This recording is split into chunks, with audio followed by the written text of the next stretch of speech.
हमारे NNS सूफी network channel को like करें, सब्सक्राइब करें और बेल आइकन को दबाना ना भूलें। फरिश्तों की जमात लेकर जाए, मुकम्मल 4 लाख फरिश्ते नबी की विलादत के वक्त इस सरजमीन पर आए।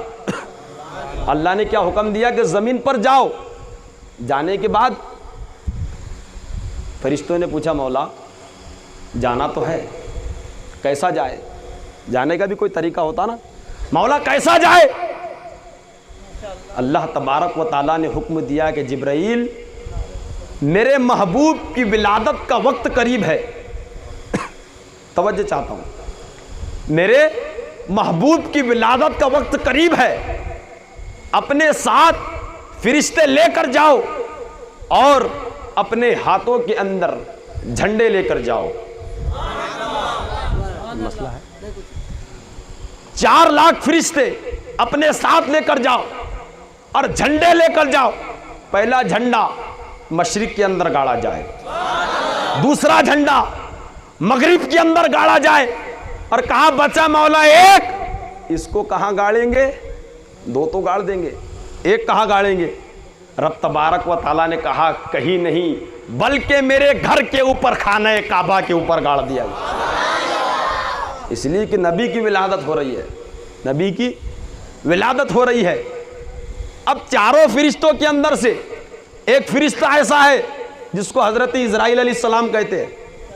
हजरत इज़राइल अलैहिस्सलाम ने कहा, मौला मेरी ड्यूटी तो तूने बड़ी सख्त लगाई है, मुझे जब ज़मीन पर जाना पड़ता है तो किसी की रूह को खींच के लाना पड़ता है। बात समझ में आ रही है आप लोगों की? मौला मेरी ड्यूटी तो तूने ऐसी लगाई है, जब मैं कभी ज़मीन पर जाता हूँ तो किसी की रूह कब्ज़ करके लाता हूँ, जब ज़मीन पर जाता हूँ तो किसी औरत के रोने की आवाज़ सुनाता हूँ, जब किसी के घर जाता हूँ तो किसी के बाप का जनाजा उठा कर लाता हूँ, जब किसी के घर जाता हूँ तो किसी के बच्चे को यतीम करके आता हूँ। मौला मेरी ड्यूटी इतनी सख्त है, मैं क्या करूँ? क्या मुझे आज भी जाना पड़ेगा? अल्लाह तबारक व ताला ने हुक्म दिया, इज़राइल अब तक जो तुम्हारी सख्त ड्यूटी हमने लगाई थी, लेकिन हाँ आज महबूब की विलादत का दिन है, आज हम अपने महबूब को पैदा करने वाले हैं। और ऐसा महबूब जो सारी नबियों से अफजल होगा, ऐसा महबूब सारे नबियों को जमीन पर मेराज अता होगी, लेकिन ये महबूब को हम अपने पास बुलाकर अपना दीदार कराएंगे।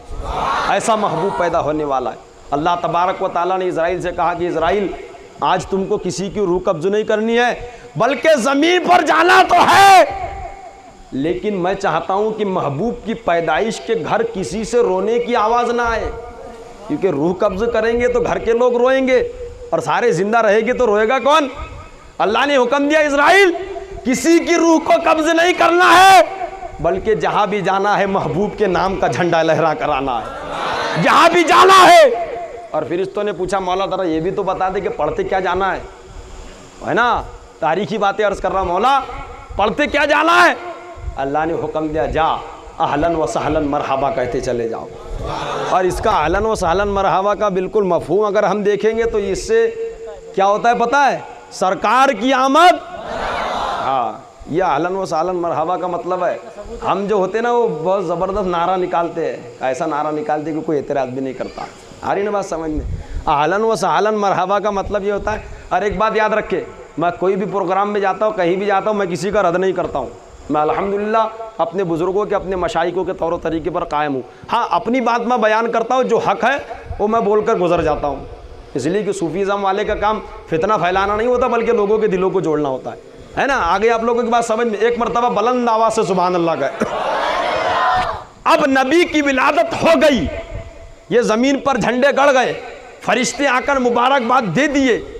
अब आसमान पर क्या हो रहा है ज़रा तवज्जो करें। जन्नत तो वैसे सजी हुई है, अल्लाह ने दोबारा फरिश्तों को हुक्म दिया कि जाओ, आज महबूब की विलादत होने वाली है, जन्नत को जाकर सजा दो। जन्नत को सजाया गया, जन्नत से हूरें आकर हज़रत आमिना को मुबारकबाद देती रही। अब इधर हज़रत अब्दुल मुत्तलिब को समात करें। हज़रत अब्दुल मुत्तलिब खाना काबा के पास बैठे। हज़रत अब्दुल मुत्तलिब खाना काबा के पास बैठे। किसी ने आकर खबर दी, अब्दुल मुत्तलिब तुम्हारे घर पोता पैदा हुआ है, तुम्हारे घर पोता पैदा हुआ है। हज़रत अब्दुल मुत्तलिब बड़े खुश हुए और हज़रत आमिना के घर पोता देखने के लिए चले। जैसे ही दरवाजे पर पहुँचे, तवज्जो चाहता हूँ, ये बच्चे लोग चले जाओ, है ना, तवज्जो, आप मेरी तरफ तवज्जो करें। हज़रत अब्दुल मुत्तलिब खबर सुनी कि पोता पैदा हुआ है, खाने काबा से उठे। उठने के बाद उनके घर पहुँचे।